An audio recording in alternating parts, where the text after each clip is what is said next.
중국 중부의 대도시 우한. 우리는 이 도시를 주로 우한 바이러스, 즉 코로나 바이러스의 진원지로 기억합니다. 그런데 지금 국제인권단체들은 우한을 또 다른 이름으로 부르고 있습니다.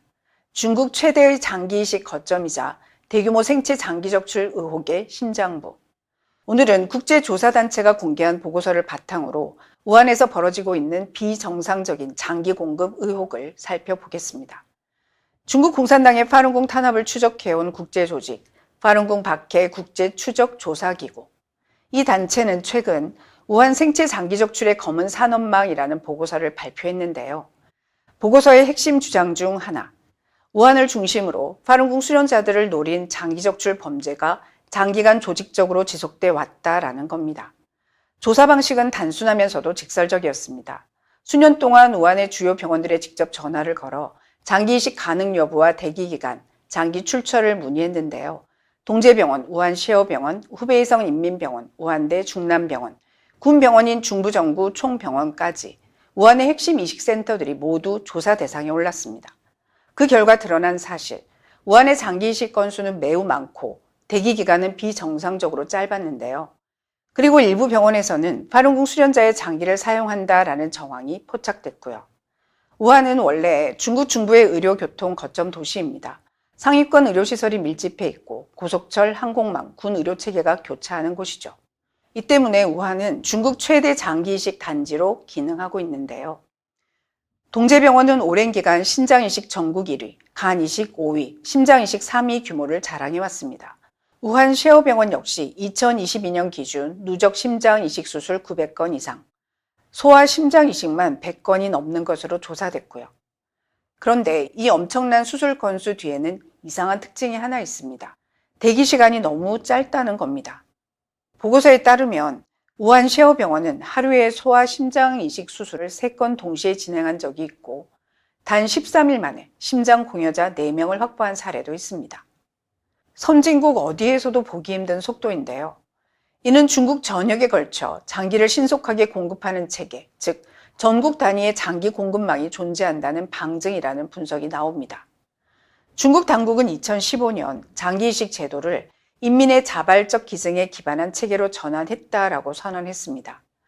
표면적으로 보면 사형수 장기 사용을 중단하고 선진국형 기증 제도로 바꾼 것처럼 들립니다. 하지만 국제인권단체들은 이 설명이 논리적으로 성립하기 어렵다고 지적하는데요. 선진국에서도 장기 기증 문화가 자리 잡기까지는 수십 년이 걸리거든요. 그런데 중국은 불과 몇 년 사이 폭발적으로 늘어나는 장기 이식 수요를 자발적 기증만으로 감당하고 있다고 주장합니다. 우한 현장의 목소리는 다릅니다. 2020년 12월 16일 우한시 홍십자회 장기 기증 사무실 관계자는 조사원과의 통화에서 현재 우한의 실제 이식 가능한 수준의 장기 기증은 사실상 없다라고 말했습니다. 자발적 기증으로 분류된 사례 상당수는 실제로는 의과대학 교육용 시신에 가까운 경우라는 설명도 나옵니다. 공식 기증은 거의 없는데 병원들의 이식 수술은 폭증하고 있습니다. 이 모순이 가리키는 것은 무엇일까요? 보고서가 지적하는 또 하나의 문제는 의료 현장에서의 기만적 이익 구조입니다. 일부 병원에서는 환자의 상태를 의도적으로 악화시키고 중환자실에 입원시킨 뒤 고액의 치료비 부담을 내세워 가족에게 치료 중단과 장기 기증 동의를 압박한다는 의혹이 제기됐습니다. 회생 가능성을 충분히 검토하지 않은 채 비교적 이른 시점에서 뇌사 판정을 내리고 곧바로 장기 적출과 이식 수술로 이어지는 사례가 유독 중국에서 반복된다는 것이죠. 실제 사례도 보고서에 등장합니다. 후베이성의 22세 청년 샤오페이. 그는 뇌사 판정 직후 심장, 간, 신장 등 8개 장기를 적출당했고 총 9명의 환자에게 이식됐는데요. 장기 배정, 매칭, 이식까지의 전 과정이 너무 빠르게 진행됐다는 점에서 많은 의문이 제기됐습니다. 또 다른 사례, 중국 지질대 대학원생 24세 룽싱위. 운동 중 무릎 부상으로 병원을 찾았다가 급작스럽게 심부정맥 혈전, 폐색전증, 심정지를 거쳐 뇌사 판정을 받았습니다. 여러 사례의 공통점은 이렇습니다. 입원 당시에는 골절이나 단순 낙상처럼 비교적 가벼운 부상이었고 병세 악화와 뇌사 판정, 장기 적출 결정이 매우 빠르게 이어졌다는 것. 유족과 주변인들은 치료 과정 전체가 너무 급박하게, 너무 일방적으로 진행됐다고 증언합니다. 보고서는 이를 정상적인 장기기증 제도라 보기 어렵다고 결론 내립니다. 환자와 가족의 판단을 왜곡해 장기 적출로 이어지게 만드는 조직화된 장기 조달 메커니즘의 일부라는 겁니다. 보고서는 또 하나의 축을 지적합니다. 바로 파룬궁 수련자들에 대한 탄압입니다. 최근 수년간 우한 지역에서 파룬궁 수련자들을 대상으로 한 강제 체혈, 연행 후 행방불명 사례가 크게 늘어났다고 하는데요. 2018년 당시 중국 국가안전부장이었던 천희 씨는 우한을 전국적인 파룬궁 탄압 전략의 핵심 거점으로 삼고 이른바 우한 모델을 전국으로 확산시켰습니다. 조사단체는 이 구조가 병원들의 장기 적출을 가능하게 한 정치, 행정적 배경이었다고 분석합니다. 사실 이런 의혹은 갑자기 나온 게 아닙니다. 2006년 실시된 전화조사에서 동제병원, 우한육군총병원, 중부정부 총병원 관계자들은 장기이식 희망자로 위장한 조사원의 질문에 파룬궁 수련자의 장기를 사용할 수 있다라는 취지로 답한 녹취가 남아 있습니다. 우한은 거대한 대학 도시이기도 합니다. 재학생 수만 수십만 명에 달하지만 최근 몇 년간 대학생과 청년층 실종 사례가 반복적으로 보고됐는데요.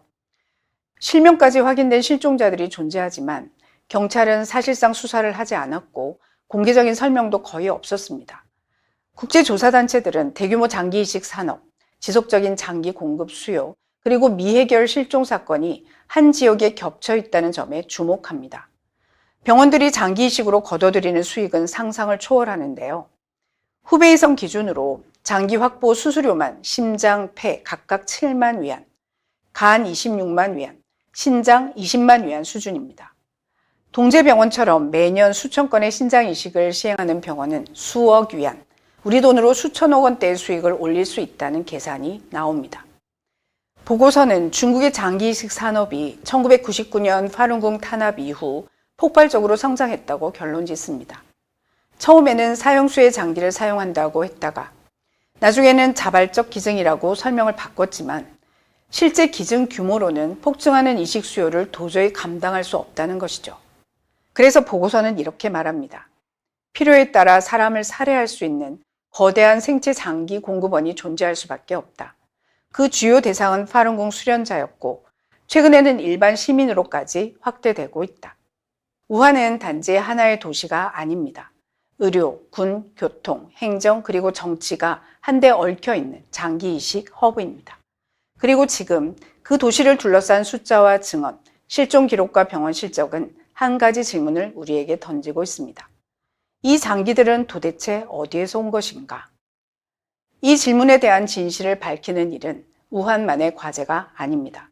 장기이식 의술을 이용해 인간의 생명을 거래 가능한 자원으로 전락시키는 구조와 맞서는 전 세계의 과제입니다.